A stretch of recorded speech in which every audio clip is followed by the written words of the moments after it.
विधानसभा निवडणुकीतील मोठ्या यशानंतर भाजपने आता मुंबई महापालिकेसह राज्यात होणाऱ्या स्थानिक स्वराज्य संस्थांच्या निवडणुकीवर लक्ष केंद्रित केलंय।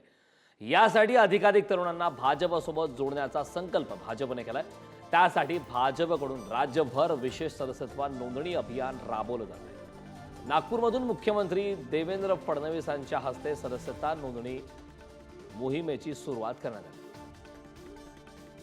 2014 साली 122 जागा, 2019 साली 105 जागा आणि 2024 साली न भूतो, मी भविष्यात म्हणत ना, भविष्यात रेकॉर्ड तोडू, पण न भूतो अशा 132 जागा जिंकून भारतीय जनता पक्षाने दाखवून दिलं महाराष्ट्रातला सगळ्यात मोठा पक्ष भाजप आहे आणि महाराष्ट्राच्या जनाजनाच्या मनामनातला पक्ष देखील भाजपच आहे हे भारतीय जनता पक्षाने दाखवून दिलं।